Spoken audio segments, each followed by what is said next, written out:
मैं घर पर आराम कर रहा था, अपने सोशल मीडिया फीड पर स्क्रॉल कर रहा था। तभी मेरा फोन बजा। यह एक अननोन नंबर था। मैंने फोन उठाया। दूसरी ओर से एक गंभीर आवाज में कहा गया, आप मुझे नहीं जानते, लेकिन मैं आपको जानता हूं। मेरा दिल मानो रुक गया हो। यह सीधे तौर पर किसी खौफनाक थ्रिलर फिल्म जैसा लग रहा था। मैंने फोन करने वाले से पूछा कि वे कौन है और क्या चाहता है।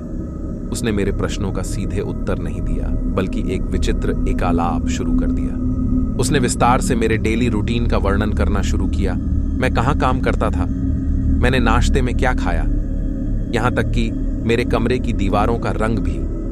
जब मुझे एहसास हुआ कि यह व्यक्ति मुझे देख रहा था, मेरे जीवन का सावधानीपूर्वक अध्ययन कर रहा था, तो मेरी त्वचा में सिहरन पैदा हो गई। मैंने जानना चाहा कि वह ऐसा क्यों कर रहा है, और तभी फोन करने वाले ने बम गिराया। उसने दावा किया कि उसने मेरे पूरे घर में गुप्त कैमरे लगा दिए हैं, जो मेरे हर काम को रिकॉर्ड करते हैं। मेरा दिमाग चकरा गया।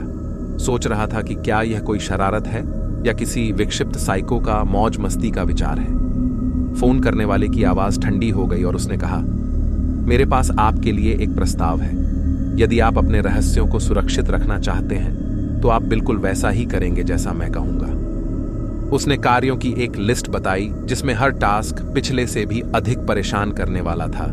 इसलिए मुझे डर सताने लगा। मेरे पास उसकी बात मानने के अलावा कोई विकल्प नहीं था। उसने मुझसे ऐसे काम करवाए जिससे मेरी विवेक की सीमाएं टूट गईं। वह हमेशा देखते रहा। लगातार निगरानी से मुझे अपने ही घर में कैदी जैसा महसूस हो रहा था। यह घटना कई हफ्तों तक चली। वह मुझे समय समय पर मानवता से रहित कार्य कराता था। मैं लगातार भय में जी रहा था। सोच रहा था कि यह दर्द और दहशत का समय कब खत्म होगा। मैं किसी पर विश्वास नहीं कर सका। कॉल करने वाले ने यह स्पष्ट कर दिया था कि वह हमेशा देख रहा था, हमेशा सुन रहा था। फिर एक दिन उसने मुझे अल्टीमेटम दिया, उससे किसी बहुत दूर सुनसान जगह पर मिलने का। यह मेरे लिए इस साइको को बेनकाब करने का मौका था, लेकिन यह एक खतरनाक दांव भी था। मैंने जब पुलिस से मदद मांगी, तब पुलिस द्वारा कॉल का पता लगाने में असमर्थ होने के कारण मुझे ऐसा लगा जैसे मेरे पास कोई अन्य विकल्प नहीं था। जैसे ही मैं उस बैठक स्थल पर खड़ा हुआ, मेरा दिल मेरे सीने में जोर जोर से धड़कने लगा। छाया से निकली आकृति ने अपनी पहचान छिपाते हुए मुखौटा पहन रखा था। हमने तनावपूर्ण शब्दों का आदान प्रदान किया और मैंने जानना चाहा कि उसने मुझे क्यों चुना है। प्रतिक्रिया ने मेरी रीढ़ को ठंडा कर दिया। उसने दावा किया कि वह केवल मानवीय अनुपालन की सीमाओं का परीक्षण कर रहा था, कि उसके मन में मेरे प्रति कोई व्यक्तिगत प्रतिशोध नहीं था।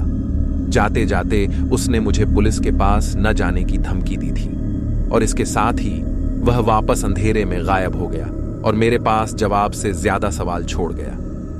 इस कठिन परीक्षा ने मुझे डरा दिया था और मैं इस भावना से उबर नहीं सका कि कॉल करने वाला किसी दिन वापस आ सकता है। मैंने कठिन तरीके से सीखा था कि वास्तविकता और बुरे सपनों के बीच की रेखा सबसे अजीब तरीकों से धुंधली हो सकती है, और मेरा हंसता खेलता जीवन कभी भी वापस वैसा नहीं हो सकता जैसा वह कभी था।